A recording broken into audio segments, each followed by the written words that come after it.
Vasudevaya.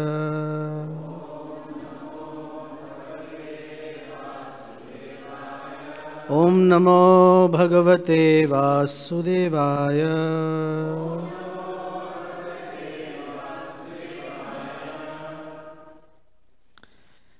So last night we talked about, some of you who were here, we talked about medicine, disease, cure. And this afternoon we'll talk about sword fighting. So I hope you have your swords ready. If you don't, this verse will give it to us, and then we can all walk around with our swords. The title is The Sword of Remembrance. This is from Srimad Bhagavatam, Canto 1, Chapter 2, Text 15. Yad anudhyasina yukta karma granthi nibandhanam chindanti kovidas tasya ko na kuryat katharatim. Yad anudhyasina yukta karma granthi nibandhanam chindanti kovidas tasya ko na kuryat katharatim. Yad anudhyasina yukta karma granthi nibandhanam chindanti kovidas tasya ko na kuryat katharatim. We'll have two from the men's side and two from the women's side. So, someone?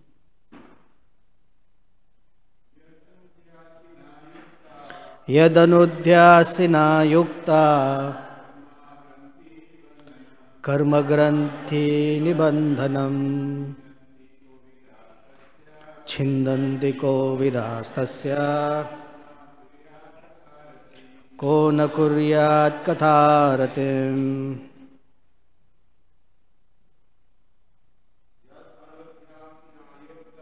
Yad anudhyasina yukta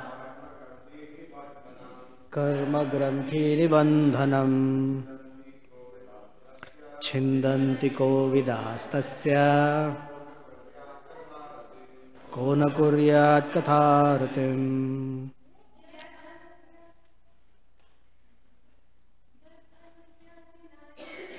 Yad anudhyasina yukta karma granthi nibandhanam chindanti kovidas tasya ko na kuryat katharatim.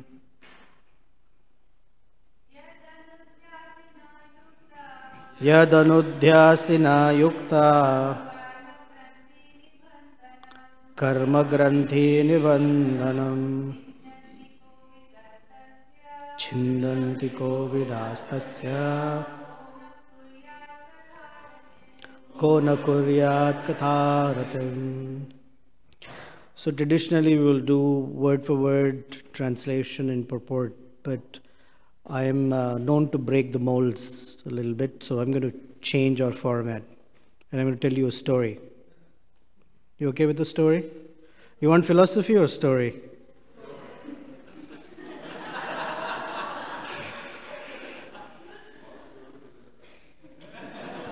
What'd you say? Yeah, easy for me. Ah. Oh. Wow. That is why you have the name Ramana in your name. Very attractive way you speak. So, in the life of Sri Ramanujacharya, just as we hold Rath Yatra chariot festival, Ramanujacharya held a festival for Lord Ranganath. And there was a big chariot, many persons carrying on the palanquin on which the Lord and his consort were seated. There were drums, trumpets, cymbals, loud chanting of mantras and prayers, and there were hundreds of people walking down the Kaveri river shore. So naturally, when there is so much singing, dancing, loud recitation of mantras, everyone's attention will be towards what's going on, right? That's why we do Rath Yatra. A lot of people ask us, what's that? So everybody in that vicinity were completely attracted by this procession. So this procession was going, let's say, north-south, and there were only two people, a man and a woman, who were walking east-west, right across from whatever is happening. This woman and man, together, they were completely oblivious of this festival, this parade, the loud kirtan, the banging of drums. They did not hear a word. They did not hear anything. She was gazing at him. He was gazing at her. Beautiful eyes, supposedly. He was holding an umbrella over her head. And she was walking forward and he was walking backwards, completely enchanted by her eyes, and walking right through the festival procession. So, all the devotees, while they were chanting, if someone cuts through, there was a little shoving and pushing.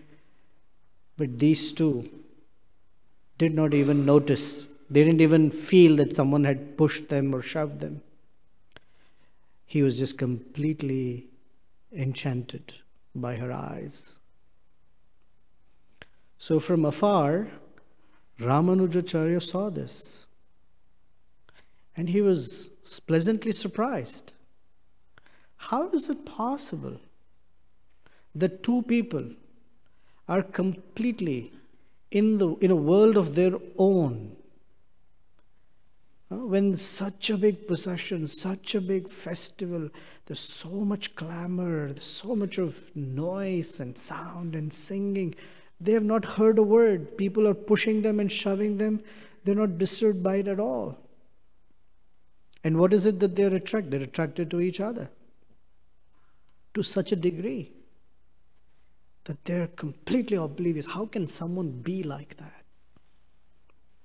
So Ramanujacharya told his followers, please bring that man here. So the followers went in to literally extricate him from the situation. Obviously, he was very upset that his meditation was broken. In olden times when sages, their meditations were broken, they would curse people, something like that. So they brought him. They brought him in front of Ramanujacharya. He asked him, what's your name? He says, Dhanurdas. Okay. Do you notice that there's a festival going on of Lord Ranganath? He said, what festival? I have no idea what's going on. What is it that you're so enamored by? So he told Ramanujacharya, have you seen those eyes? My beloved's eyes are so deep, so wonderful. I could write poetry all day about those eyes. Nothing in this world is more attractive to me than that pair of eyes. Because, anyway, I don't want the philosophy so fast.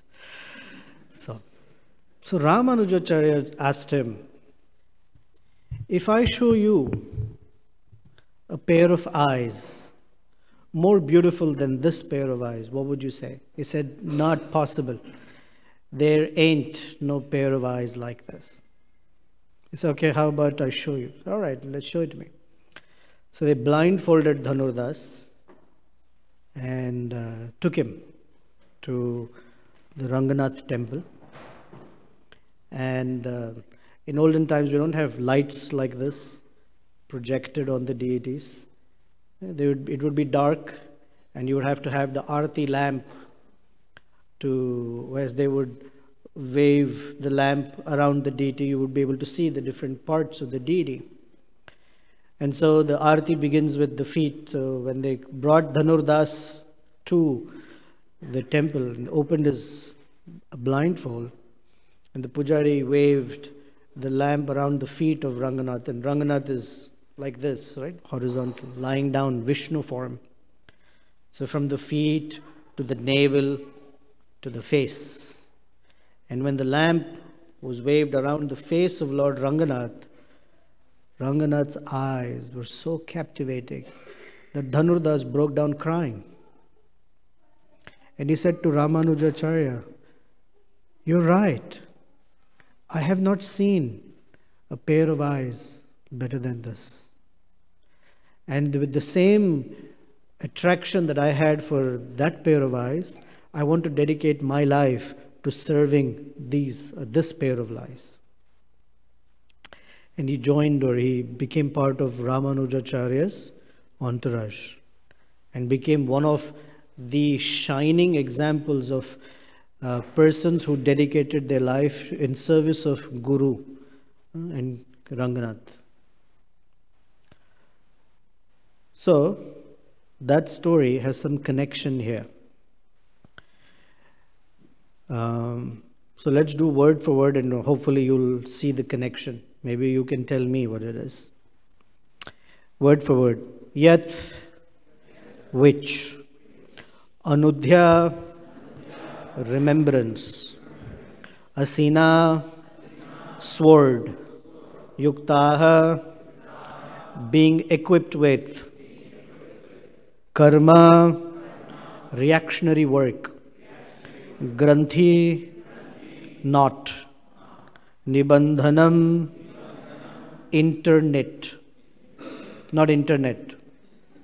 But that's also karma granthi. Chindanti, cut. Kovida, intelligent. Tasya, him. Kaha, who. Na, not. Kuryat, shall do. Katha, messages. Ratim, attention. So translation and purport by Srila Prabhupada ki jai.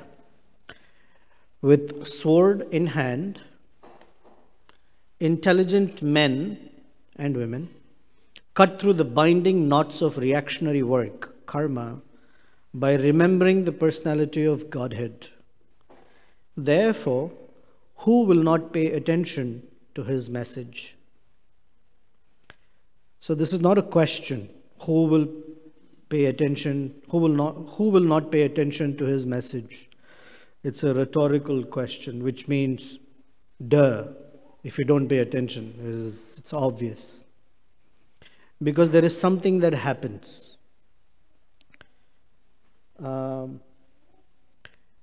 The word here is anudhyasina in the first line. Anudhyasina means equipped with the sword of remembrance. Anudhya means to remember. Asina is the sword. And some people, certain persons who are called Kovida. Does anyone know what the word Kovida means? The etymology or the breakup of the word Kovida? Kaha means who. Like in the last line it says Ko na kuryat. Kaha means who. You know the word Kim Kara. Kim Kara means what can I do for you? That's literally what it means. Servant who says, Kim kara, what can I do for you? So ko vida means who knows. The word Veda is knowledge, and Vida means one who has the knowledge. So ko vida, and here's the long ko vida means all those persons who have this knowledge, they have a sword in hand. It's the sword of knowledge, or the knowledge of remembrance. And they use that sword to do something with it. Chindanti, they cut. What do they cut? Karma granthi. The knot in the heart that develops because of attraction to matter. Apparently there used to be a knot, I forget the name, I think it's called the Gregorian knot or some knot, which is the most complicated and the most difficult knot to undo. And there was a challenge in the world that he who can undo this knot can become the ruler of the world. So many persons, kings, princes, they came and tried to undo the knot in different ways. They looked at it, they analyzed it, they tried this. Nothing worked. It seems Alexander also came. He looked at the knot, took out his sword, and cut right through. So it said that is how he became very powerful. Because rather than undo a knot, the best solution was to cut it. So here, the speaker in Bhagavatam is saying that each one of us has these things that make the knot in the heart very strong. We'll discuss what that is. Prabhupada will tell us. And rather than analyze too much of how to undo the knot, it is important to cut it. Chindanti kovidas tasya. And the word tasya means him, of Krishna, kona kuryat katha, who will not pay attention to the messages of Krishna. Because it is that messages that give strength to the sword. So in the purport, Prabhupada says, the contact of the spiritual spark with material elements creates a knot which must be cut if one wants to be liberated from the actions and reactions of fruitive work. Liberation means freedom from the cycle of reactionary work. This liberation automatically follows for one who constantly remembers the transcendental pastimes of the personality of Godhead. Okay. Next paragraph, I'm going to skip something. Next paragraph. Liberation from material bondage is therefore a byproduct of devotional service. Attainment of spiritual knowledge is not sufficient to ensure liberation.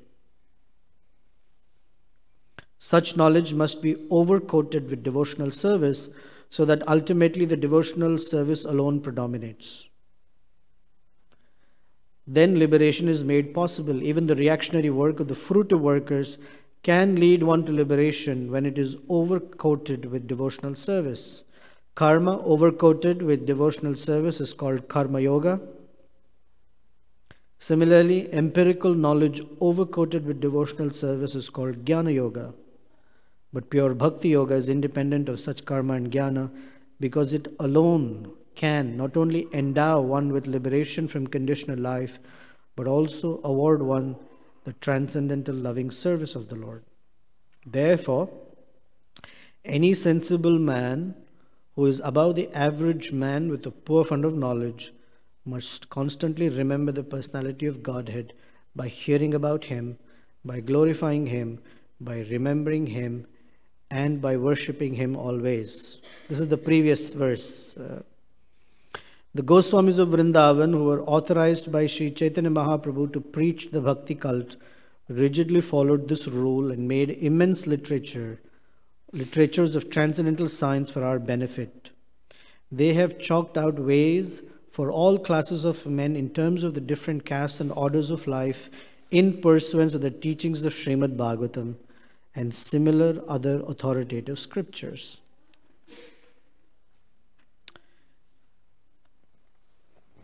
So the question is, if the sword of remembrance can cut through the knot of reactionary work, where does one get the sword from?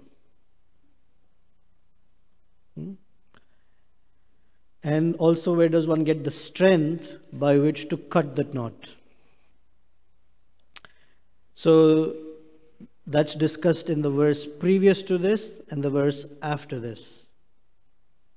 A separate point is, if any of you, or any of us, gets a chance, if you've already done this, great. If not, do it and do it again, is take some time and thoroughly study this chapter of Srimad Bhagavatam in the first canto. This is one of the most fascinating chapters because it has the entire teachings of Vyasadeva, even Chaitanya Mahaprabhu and Srila Prabhupada, in the most condensed form. And to aid understanding of this chapter, all of Prabhupada's lectures on this chapter have been put together in a book called Dharma, the Art of Transcendence. It's the most fascinating book that I've ever read from this chapter. So chapter 2, called Divinity and Devotional Service and Divine Service, is very, very nice chapter. Wonderful verses, one after the other, are in this chapter. Okay, so the sword of remembrance, Prabhupada writes in the purport to the next verse, is reading scripture and chanting of the holy name. These are the two things that constitute this sword. Now, to be able to cut the knot translates as there has to be some taste for hearing or reading scripture. Sometimes reading scripture can be boring, or it may be too much philosophy, or sometimes feels repetitive, or I know this. But there is something special in Prabhupada's books. But how to get a taste for it? Most of us like, how do I don't have a taste for it.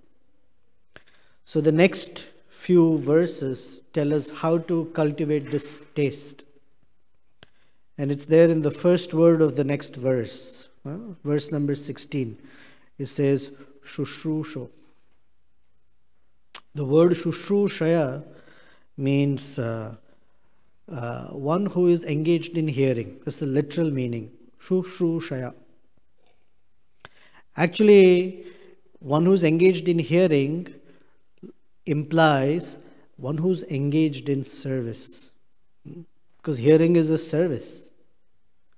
And hearing from one's guru or the sadhus, or hearing from scripture, awakens this service attitude.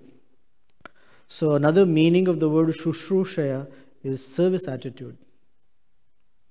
And as long as a person has or is cultivating service attitude, their ability to cut that knot is very strong.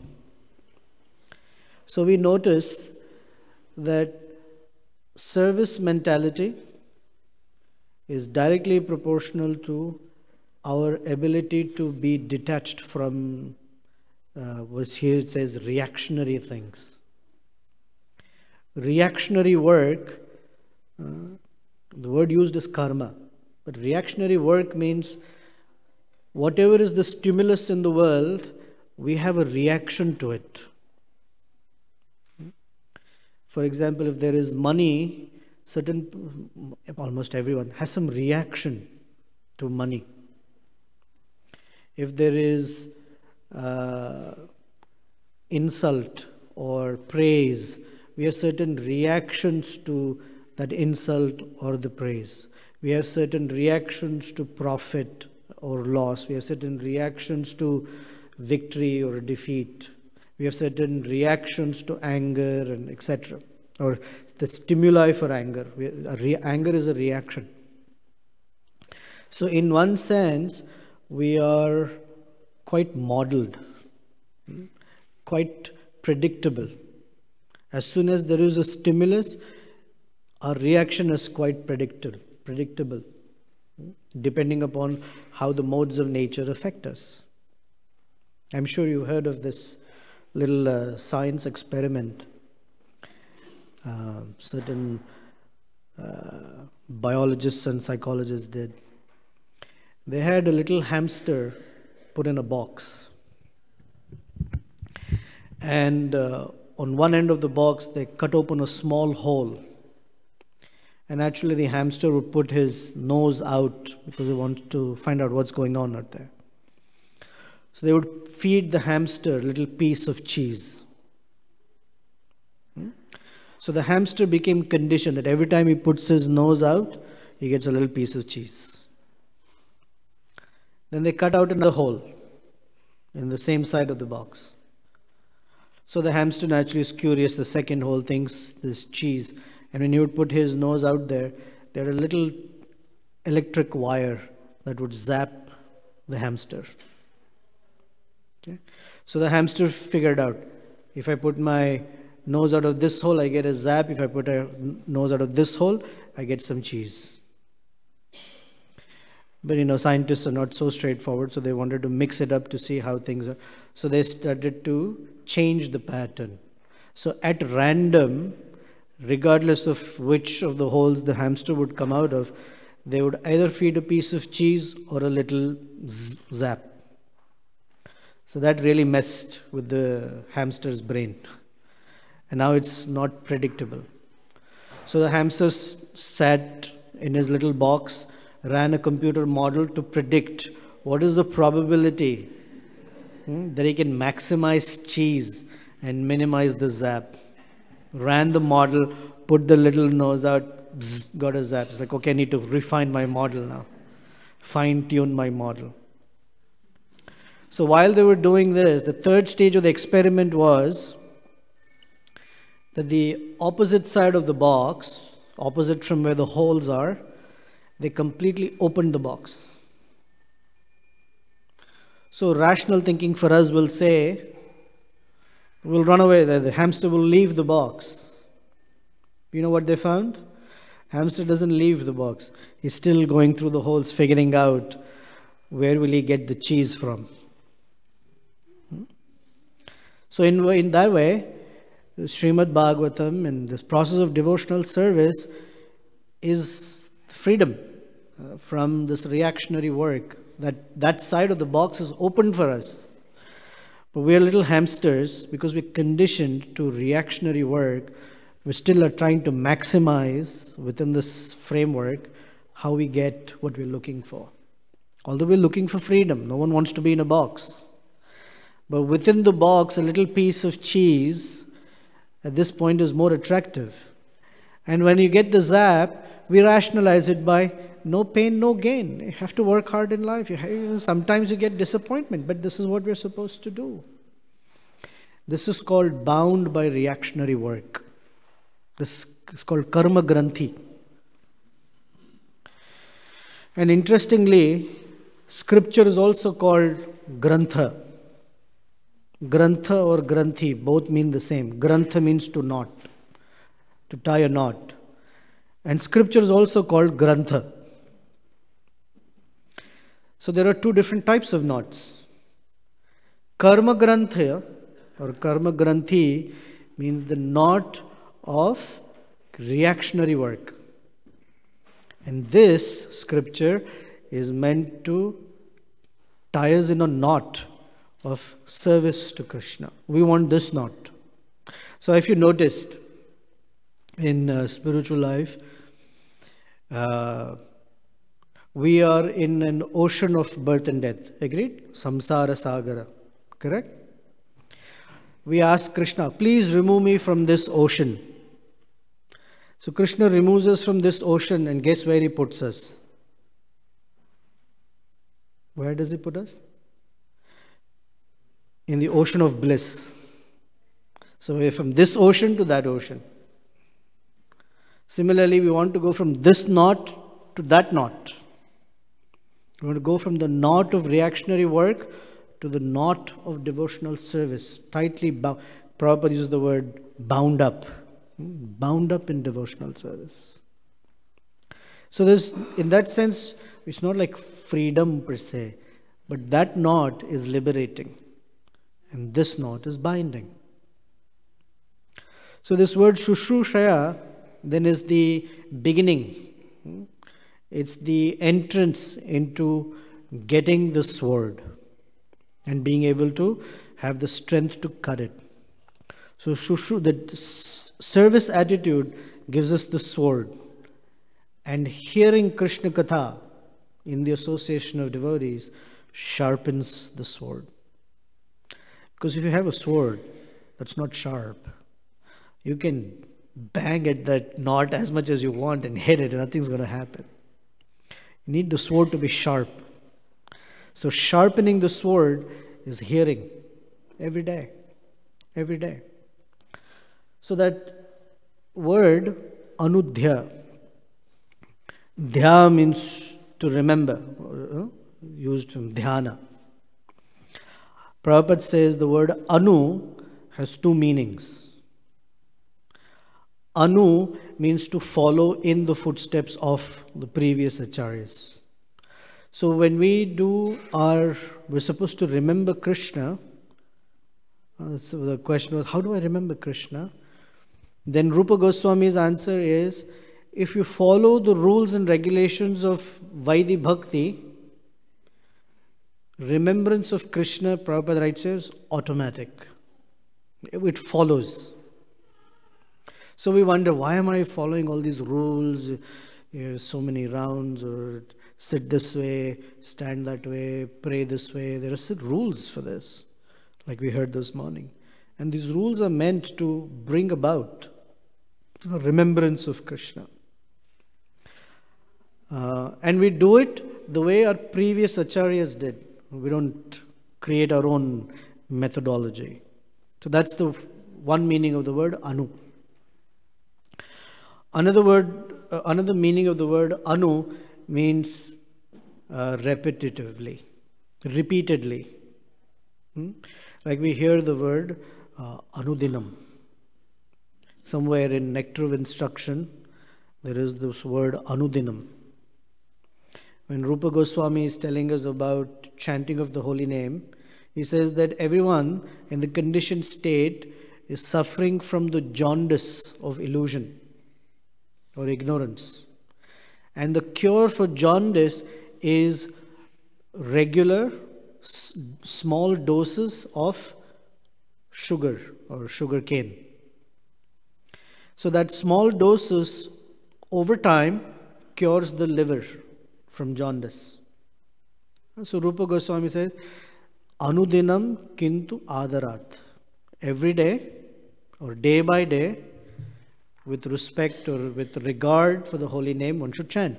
Then it cures one from the disease or the jaundice of being ignorant of one's relationship with Krishna. So this word anudina, anudhya, means it's not on Sundays I remember Krishna or I make an attempt. It means repeatedly. So repeatedly is every day and many times in a day. So one way of remembering Krishna is that we just hear as many opportunities as we get from the time we wake up to the time we go to sleep. We hear about Krishna. Sometimes we play recordings we may not be hearing.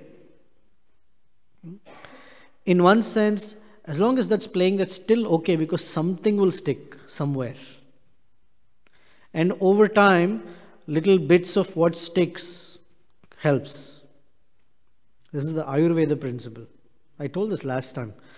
There was a person who was suffering from a particular disease that whatever they ate, they would throw up.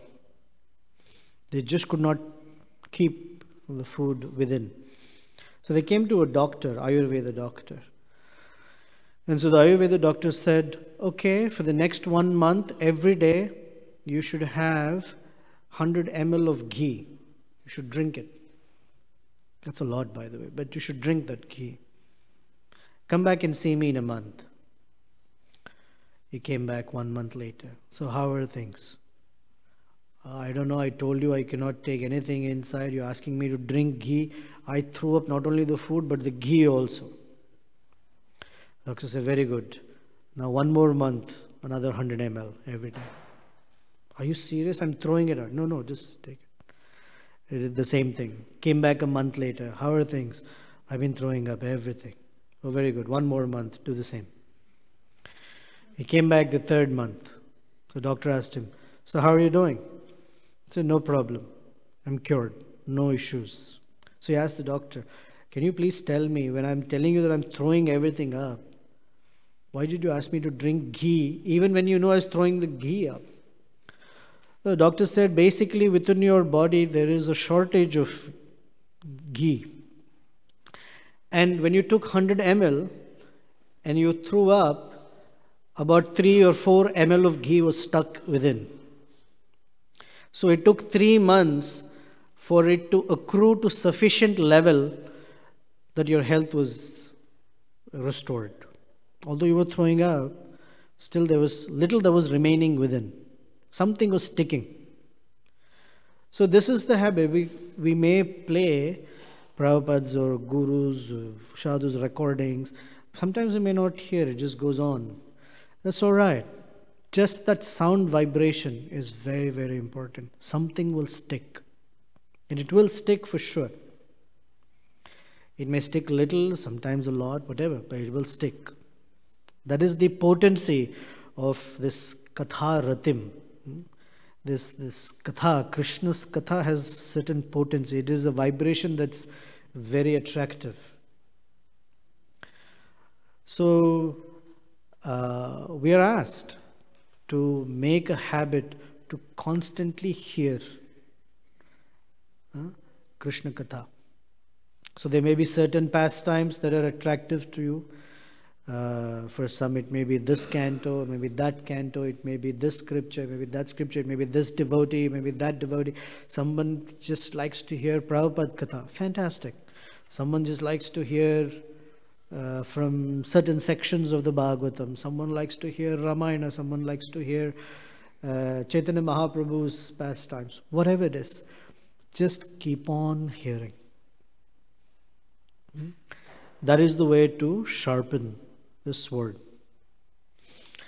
And this cutting of the knot is Krishna's way by which that hearing gives us the strength within.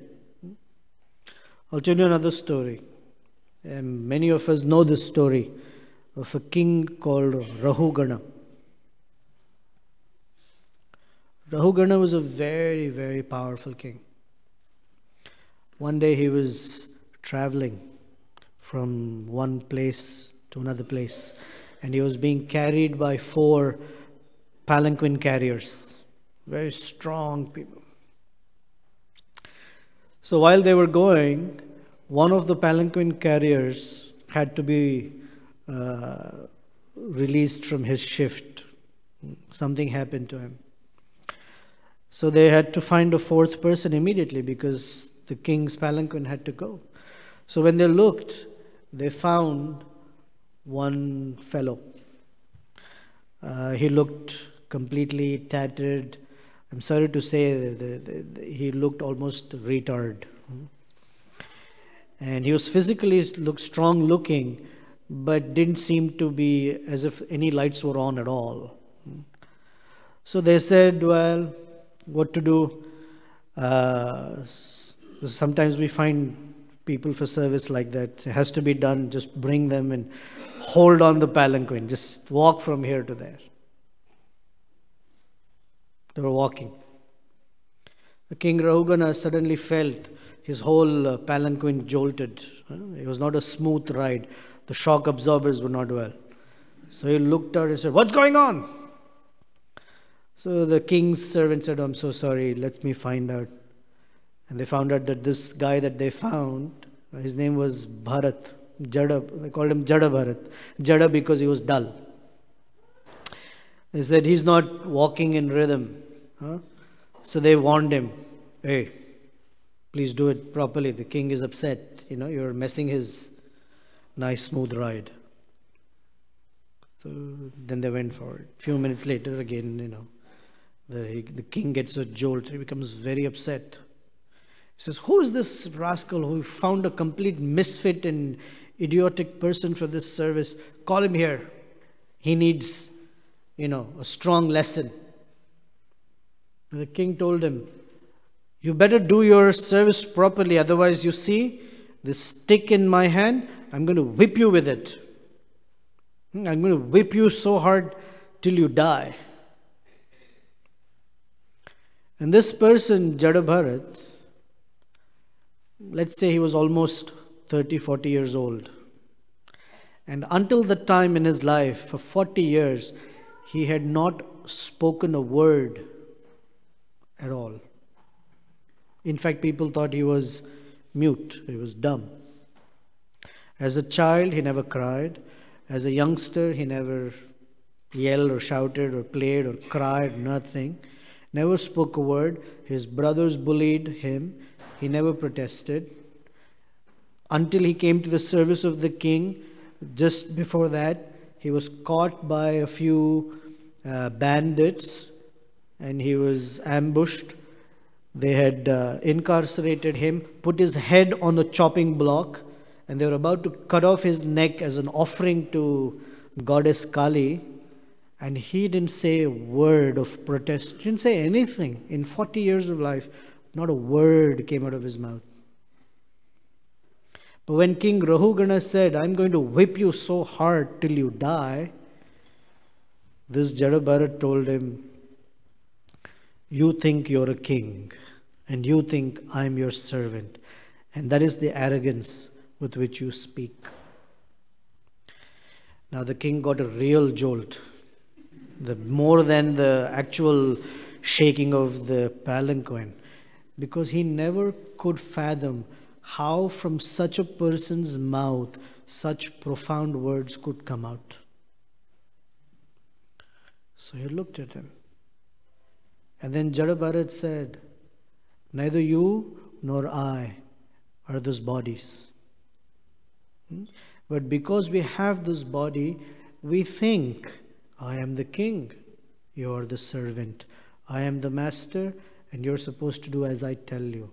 This designation comes just because of this contact with this body. That's the first line in the purport.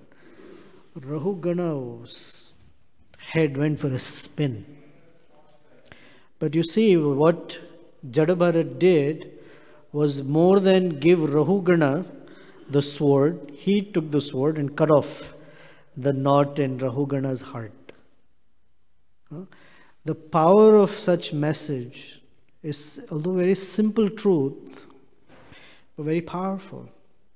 Until one hears it, one doesn't know how powerful that message is.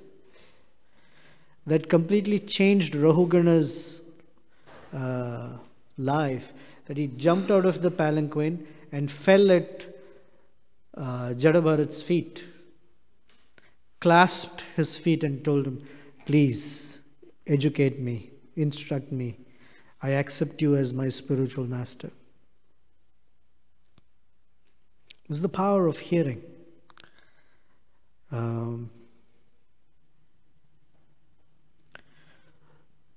And because Rahugana stepped down from the palanquin, that was the beginning of Shushrusha. Only then he could hear the message. So some of you, most of us, except a few people here, have some, I guess, previous history with Prabhupada's teachings. I've seen many of you for many, many years, so I'm sure you can do this.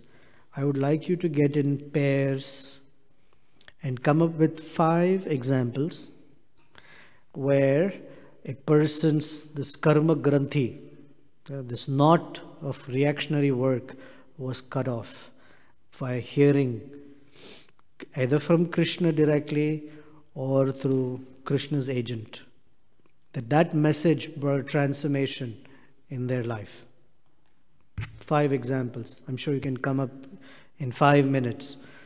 Although we take about 3 minutes to get into pairs, you take 5 minutes and come up with 5 examples. It's not just karma granthi, jnana granthi is also okay.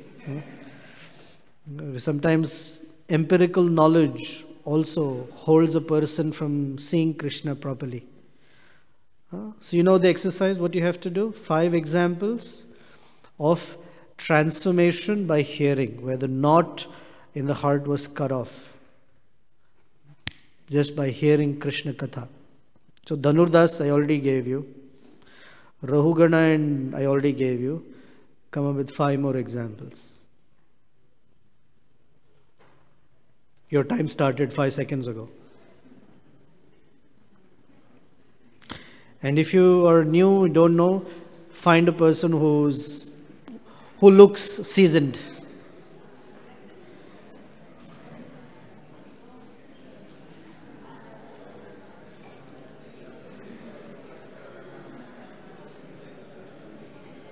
Mayank, you can go to Uttama Shloka, Prabhu. Someone can help this gentleman here.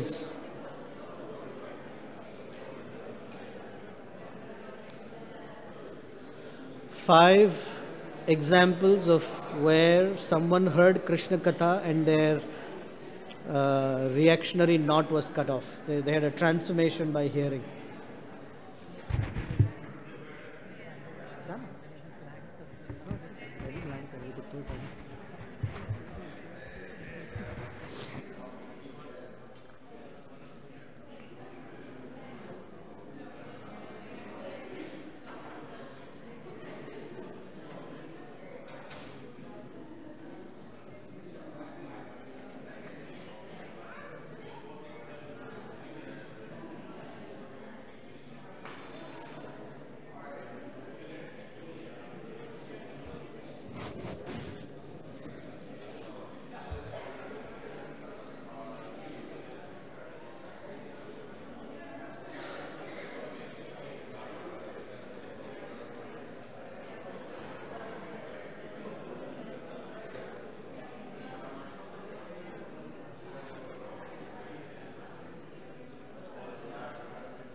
Oh, of course.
Okay, you ready?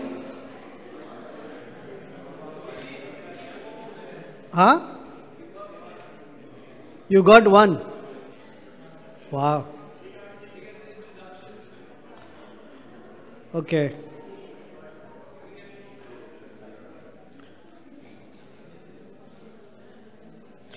Preeti Mataji, you have all 5?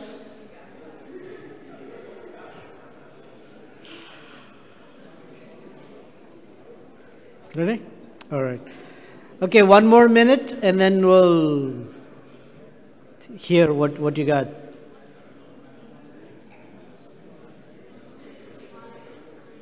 Yamunacharya. Popeye. Palak Mara. All right. 1 minute over. So let's all pay attention to Preeti Mataji and Leeleshwari Mataji. Give us an example, because you're the only one who's writing notes.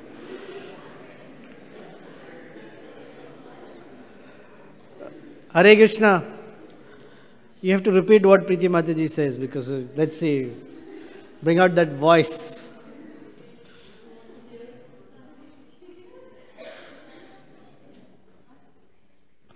I can only see you laughing. I don't know what you're saying. Valmiki. Oh, when he met Narada Muni? Sure, or am I helping you? Okay, Valmiki. All right, let's see here. What do you got? Yeah. Keshav Kashmiri. Very nice. Keshav Kashmiri. His pride was cut off by Chaitanya Mahaprabhu. Yeah.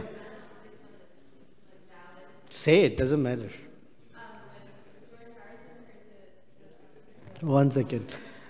Hare Krishna, there's some other conversations. Let's hear about George Harrison here.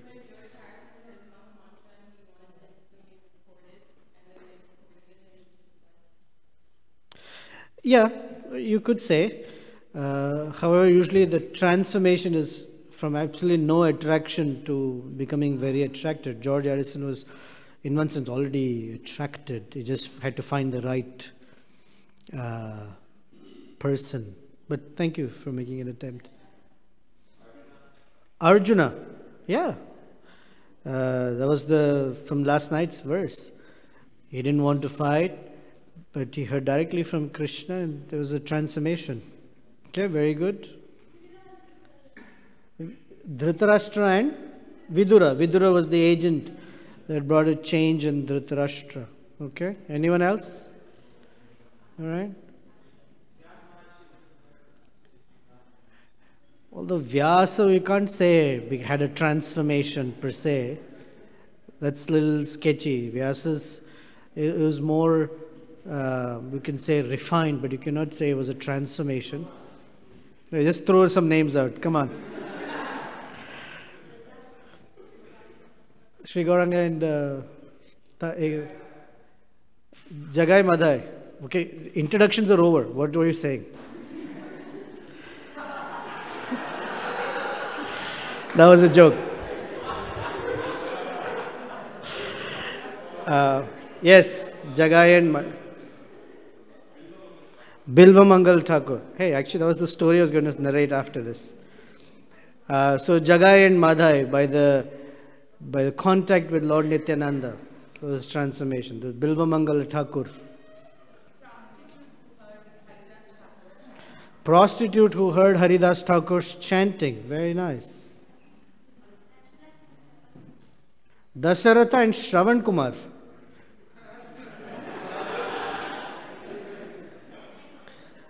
Although Dasharatha didn't have a change of heart, the story is the Dasharatha shot an arrow and killed Shravan Kumar. You can't say there was a transformation because he was very sorry about it and he had to, I guess, pay the price for shooting that arrow, that he would be bereft of his own son. Yeah, Veda. Dhruva Maharaj. Someone there also said Dhruva Maharaj. Yes, Dhruva Maharaj. Dhruva Maharaj's transformation happened a little bit, I would say, gradually, not it was instantaneously. Okay.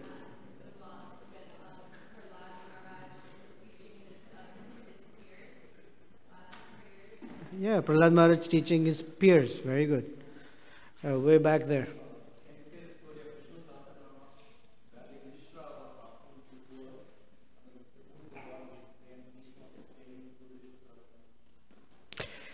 Yeah, it's enlightening. It's not necessarily that before that Yudhishthir Maharaj had a karma granthi issue, but it's instructive, no doubt. All right, one final, and then we'll go. Sarvabhauma Bhattacharya. That's why I said Jnana Granthi is also okay. Sarvabhauma Bhattacharya, who was a super scholar, but when he heard... Now, in all of these persons, the transformation is preceded by something. The transformation is preceded by some service to the person they're hearing from. If they did not render that service or did not have that service attitude, the transformation will not happen even if they heard again and again and again. For example, Duryodhana. We're done with the exercise. Duryodhana. He was given good advice again and again and again. But he did not have that service attitude. So the message, the sword did not get sharpened. Ravana. I've been reading Ramayana. So Ravana was advised by many people. Not some outsider, his own people. His uncle, Maricha. There's a whole chapter dedicated to the instructions of Maricha to Ravana. And telling him again and again how powerful Lord Ram is, how foolish Ravana is in pursuing this idea of kidnapping Sita. Ravana says, "What are you talking? Do you know how strong I am? Do you know that all the demigods are scared of me?" And Maricha says, "It doesn't matter. You have no idea who Lord Ram is." And he gives him an example. Just few days ago, oh Ravana, this human, so-called human, called Ram, decimated 14,000 Rakshasas in a matter of 72 minutes. So since I was reading it, I was thinking, okay, let's sort of imagine 14,000. Okay? So 14,000 means when you go to a university graduation ceremony in a auditorium, or usually it's a basketball court, right? About 30,000 people. 14,000. And all these 14,000 Rakshasas were powerful demons who could throw weapons and shoot arrows. It's described in Ramayana. They can shoot arrows that would look like a fabric, meaning one after the other would be so fast that it would look as if a sheet of arrows was approaching Lord Ram. Not, one comes in and another comes in later, like a sheet. So when these 14,000 all rushed towards Lord Ram to fight him, in the whole of it is described that Lord Ram did not even take one step back. He stood firm and went on fighting with them. All alone, 14,000 guys, hurling weapons, trees, rocks, whatever they got. And they were all mystics, so they would appear here, appear there, and all this 14 at once. Lord Ram did not have a bead of sweat break.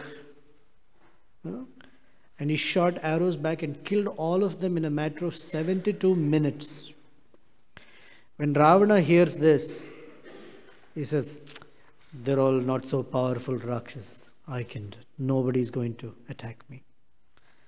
Because of lack of shushusha, good message or proper instruction doesn't stick. Remember the ghee? Like that, it doesn't stick unless there is this service attitude. So Chaitanya Mahaprabhu met Prakashananda Saraswati, the topmost impersonalist sannyasi in all of Kashi or Banaras. He had 60,000 followers. And he said, turn left, everyone turned left. He would sit down, everyone would sit down. He would stand, they would all stand. 60,000 followers. It's not just, he had friends on Facebook, 60,000. Followers means as soon as he would sit down, they would all rush to do some service for him. Like that kind of followers. And Chaitanya Mahaprabhu went to meet him. And he understood that this Mayavadi won't listen to me. In fact, they had invited him. Why don't you associate with us? So when Chaitanya Mahaprabhu entered that area where all the Mayavadi sannyasis and 60,000 followers were all sitting there, Chaitanya Mahaprabhu went and sat at the place where they washed their feet. And when he sat there, from his form, he extended his Brahmajyoti, this bright light. So they all saw, what's that light there? And they saw this young sannyasi, 25-year-old, sitting there. Said, oh, is that one who dances and sings and, is a little, seems a little immature. So Prakashananda Saraswati actually went to where Chaitanya Mahaprabhu was sitting and extended his arm and said, please, don't sit here. This is a place where people wash their feet. This is not a clean place. You please come. Offered his hand to pick him up and bring him to where everyone else was sitting. That little service that he did is described as the pathway for his transformation. Although he was not thinking, but just he said, he's a fellow sannyasi, let me invite him in. So Krishna only looks for that little microscopic shushusha to begin with. Only if it is there, karma granthi, this knot in the heart can be cut. Otherwise, it's not possible. And for those who have this kind of shushusha, this kind of service attitude towards their guru and the sadhus, then they achieve and they leave a mark behind them in this world like no one else can. Whatever they do and say becomes very powerful then. And it becomes an example in the life. And they can do whatever it takes in the service of their guru. Recently I was hearing the story of one of Ramanujacharya's followers. I've been listening to South India yatras, so right now that's all is there for me. Story of Ramanujacharya's disciple by the name Kuresha. Kuresha has in his resume some really fantastic activities that he has done for his guru. And those are such that cannot be matched by anyone. But it is wonderful to hear, so that even if an atomic fraction of that touches us, then we'll be greatly benefited. It's not something easy for us, for any of us to replicate. Absolutely not easy. Impossible, perhaps. But definitely very profound to hear. So Ramanujacharya was becoming very, very famous in a certain part of South India. And in that area was a king. And that king, his name was Kolatunga. And for some reason, that king was adamant that Lord Shiva is the Supreme Personality of Godhead. And because of his belief, he forcefully converted everyone to Shaivism. And his preaching strategy was very simple. He would ask those persons to accept Lord Shiva as the Supreme Personality of Godhead. And if they did, very good. If they did not, he would kill them. That was his preaching strategy. It was very effective. He converted many people very quickly. But the word went that you can convert here and there, but if you convert Ramanujacharya, then you will get all of his followers also. But it's not easy to change Ramanujacharya. So the king made a plan. We'll invite Ramanujacharya here for a very honest philosophical debate. And let's see if he can convince us or if we can convince him. But this debate was just a guise. The hidden agenda was that when Ramanujacharya comes, this king will arrest him and kill him. So Ramanujacharya was invited. Please come. King Kolatunga wants to meet you. Ramanujacharya said, okay, I should go. So his disciple Kuresha told Ramanujacharya, I don't think it's a good idea for you to go. Because I think the king is not an honest person. He's plotting to kill you. Because he knows that he cannot defeat you in scriptural understanding. And you're a devotee of Lord Narayana. He's not going to be able to convince you otherwise. Don't go. Please don't go. Your life is in danger. But since you have to accept his invitation, please allow me to dress as you and go on your behalf. I will go there in the disguise that I am Ramanujacharya. So after much convincing, Ramanujacharya said, no, how can I let you go? Your life will be in danger too. So Kuresha convinced his guru by telling him that, my dear Guru Maharaj, your being in this world and your going out and meeting other people and giving them Krishna consciousness has a very important role to play. And you're very powerful at it. And the world without you will become a very vacant place. As far as I'm concerned, whether I'm alive or dead doesn't matter to the world. Today, if I'm alive, I don't do anything for the world. Tomorrow, if I'm dead, it's not going to make any change. Right? For any one of us, we're so insignificant. Tomorrow, if we are not here, for whatever reason, we're dead and gone. The course of the world is not going to change. In fact, no one's going to notice except a few people for a few days and then it's gone. But the absence of Ramanujacharya is a big void in the world. So please, let me go. So Kuresha, as he set out, he changed his clothes into saffron clothes, gave Ramanujacharya his white grihastha clothes, and Ramanujacharya, through some backdoor means through the forest, escaped and went into hiding. And Kuresha was told by another senior devotee by the name Mahapurna that, I don't want you to go alone. I'm anyway quite aged and I will go with you. So they both went to Kolatunga's court.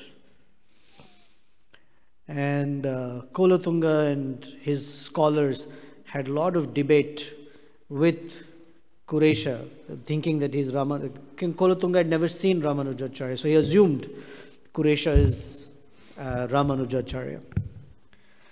And there a lot of debate, but Kuresha very soundly defeated all of his scholars.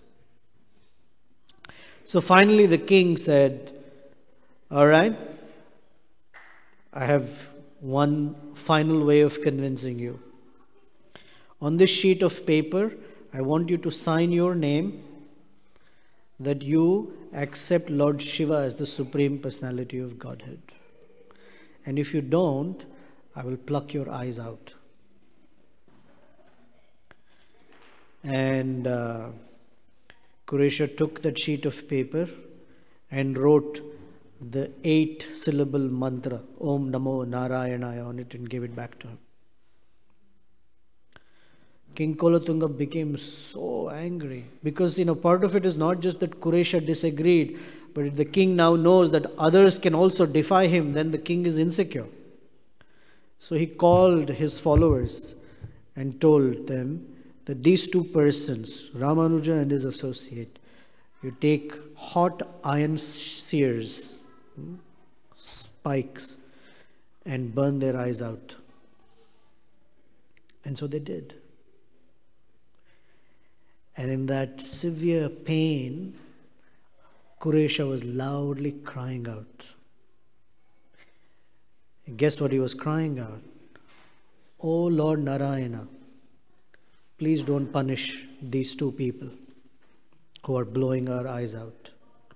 Because, when Lord Nityänanda was struck by Madhai, Chaitanya Mahaprabhu became very upset. He can tolerate anything, but cannot tolerate even the slight offense towards his devotees. So Lord Narayana was stopped in his tracks by Kuresha constantly praying, please do not punish them. Please do not punish them. So with their eyes burnt and taken out, Mahapurna and Kuresha were left to go back to Sri Rangam. Mahapurna left his body on the way. He couldn't bear it anymore. His body had aged and he left his way. So Kuresha remained blind. And on his way, he came to a place where there is the deity of Lord Varadaraj. And Lord Varadaraj has a unique characteristic. He talks to all his pujaris. Even till date, apparently, he speaks to all his pujaris. So he told Kuresha, I want you to have your eyes back. So ask me and I will give them back to you. He said, there is nothing in this world worth looking at. I don't want my eyes. I don't want them. There's nothing in this world worth looking at. No, no, no. Please, I want to give you your eyes back. Please ask. If I can only see the form of my Guru and your transcendental form, only these two I want to see, otherwise I don't want to see anything. So Lord Varadaraj said, yes, you may. So one time, Kuresha was brought in front of Lord Varadaraj. He was blind. Right? So Ramanujacharya asked him, can you see the deity of Varadaraj? And Kuresha said, yeah, I can see. Can you describe the deity, please? So Kuresha said, he's wearing red color clothes with golden embroidery. He's wearing these kinds of pearl necklaces. He's wearing this kind of gold jewelry, this kind of earrings. His crown is decorated in such way. And he described all the varieties of flowers, flower garlands that were on the deity's body. Ramanujacharya asked him, can you see me? He said, yes, my Gurudev, I can see you. You're standing in front of me, you're wearing this kind of dhoti, you're holding a stick in your hand, you have the wonderful tilak on your face. So Lord Varadaraj gifted him the vision of the deity and his Guru, and he couldn't see anything else. So some time passed, and Ramanujacharya was eager that his disciple should be able to see again because he has a lot of service to do. He is to benefit the world. So he prayed to Lord Ranganath, can you please give Kuresha his eyes back? This is my ardent request. So Ranganath appeared in Kuresha's dream or mind and said, I want to give you your eyes back. So ask me whatever you want and I will give it to you. He said, my dear Lord, I have to ask you this. You know the minister of King Kolatunga who gave the king the idea that he should invite Ramanujacharya and blow his eyes out, please forgive him. Please don't give him any reactions. So Ranganath said, are you sure? That's what you want? Yes, I don't want. All right. So then Ramanujacharya asked him, did you ask Ranganath for your eyes back? He said, no, I asked for forgiveness because that guy plotted against you. So the kind of reaction he will get for eternity is too big. And I know that you are a very merciful person. You will never want to see anyone suffering like this. So Ramanujacharya said, no, please ask Ranganath again. So Ranganath again appeared in his dream. Okay, Kuresha, second time, ask. Ask for whatever you want. He said, my dear Lord, please forgive King Kolatunga for the very heinous act of taking my eyes out. So finally, Ramanujacharya had to tell Kuresha, what is going on? Why are you not asking for your eyes back? He said, what's the use? I don't want them. I have nothing to look at. There's nothing. As long I can see the deity and I can see you. That's all. I don't need anything else. So Ramanujacharya told him, once you offer yourself to your spiritual master, then it is not just a fashionable thing that I say, I surrender to my guru. Actually, when you surrender, you're surrendering your body, your mind and words. Manasa, Vacha, Gira. So this body actually belongs to me. Your body belongs to me.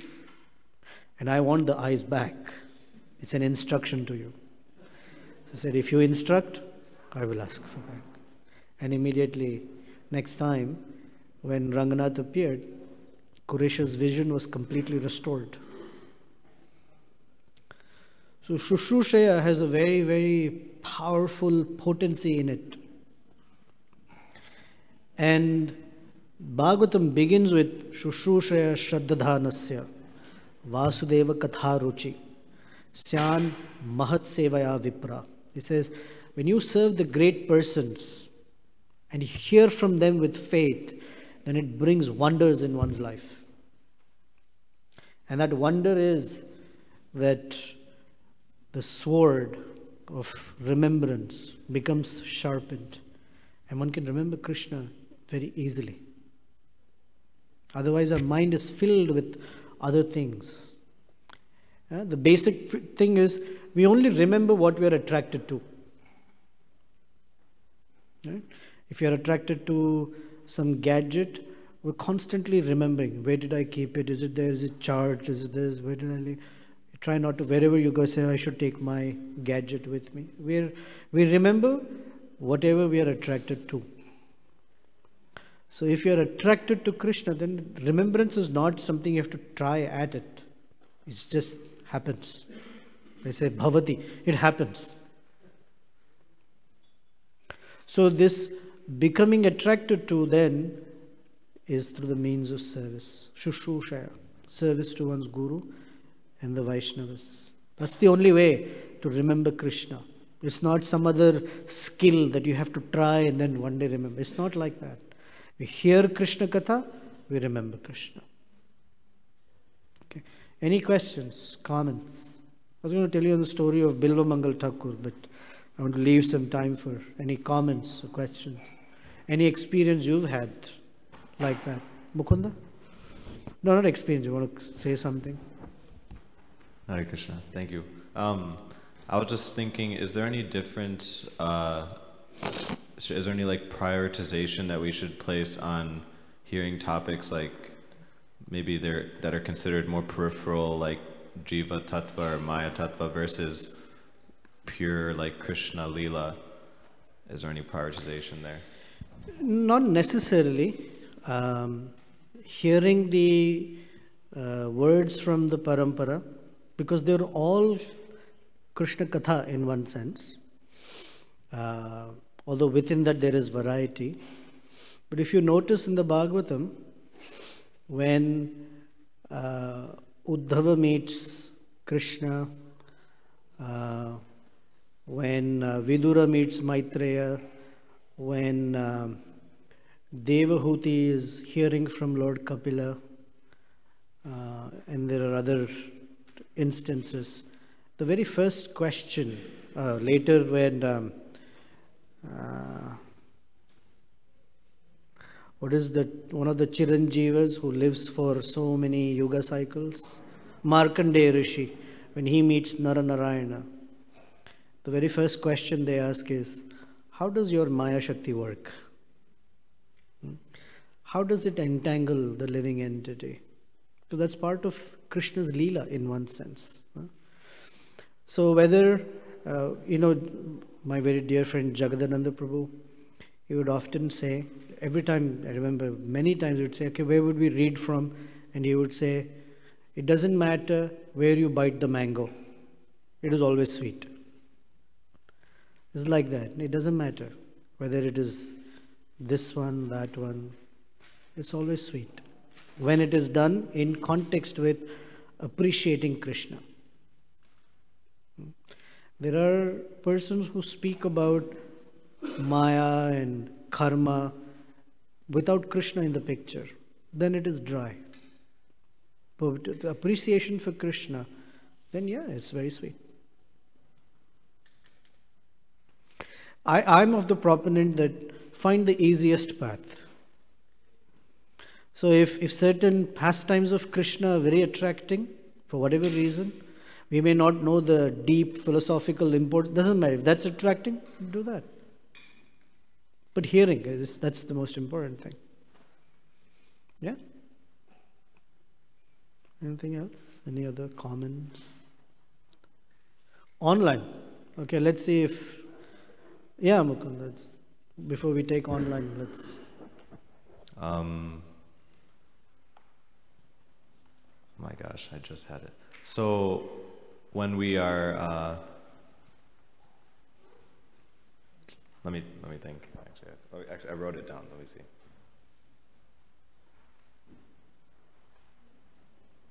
Oh yeah. So you mentioned one prerequisite of hearing is service attitude. Service attitude.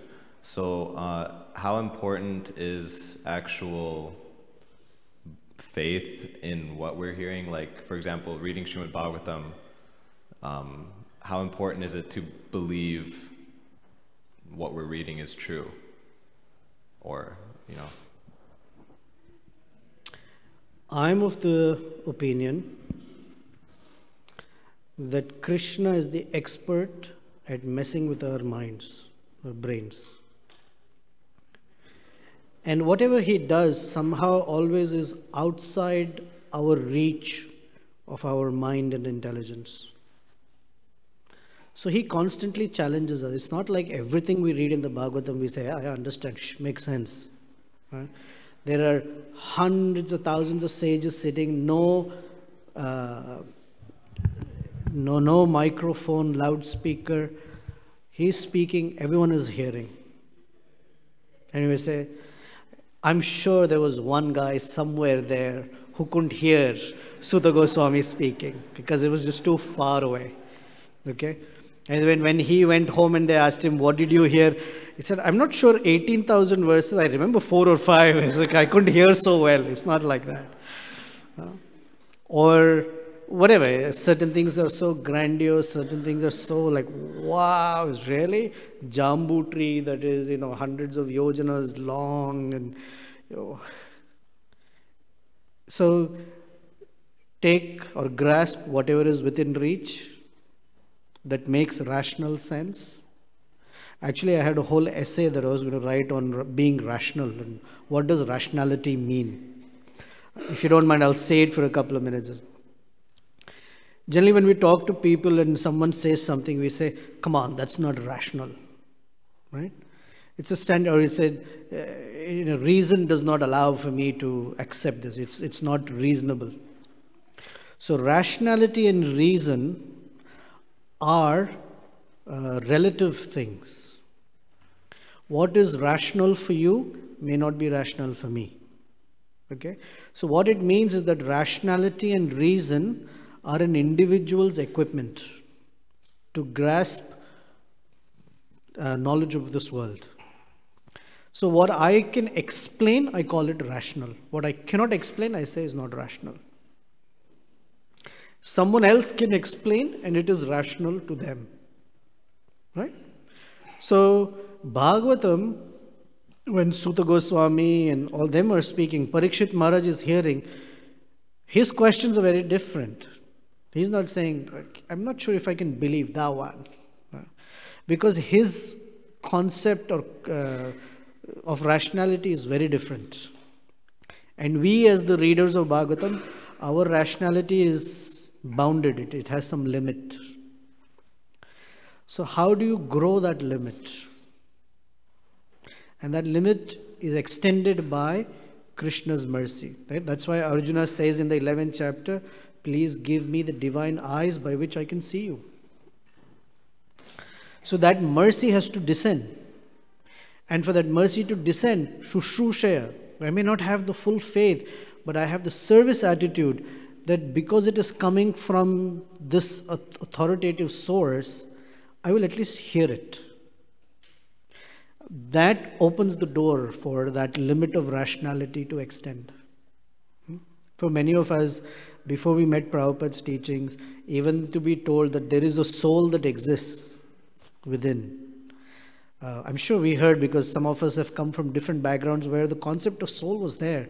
But to be able to explain it and to explain it to others, was never there. Oh, Atman, that's the word I heard. Atman, everything is Atman. And someone would say, explain it, and I could never say what it means. Unless we heard from Prabhupada who would say the difference between a dead body and a live body. It's such a simple thing, but doesn't fit. Can't think. So whether we believe or not, how important is faith? Faith is something that grows. It's not something static. So whatever faith we have with which we can hold on to something will help that faith grow further. Another way faith grows is when whatever we hear is applied. Application grows faith. Okay. All right. I think Vibhu Chaitanya Prabhu wants to make some announcements. So I'm going to end here. Thank you very much for tolerating me. And I'll pass it on to Vibhu Chaitanya Prabhu. Thank you very much. Hare Krishna. Srila Prabhupada ki jai. Hare Krishna. If any one of you would like to sponsor Prasadam for this retreat, please approach the registration table. We have opportunities for breakfast, lunch, dinner, any combination is available. So if you are inspired and interested, please contact the registration table. Second is parking.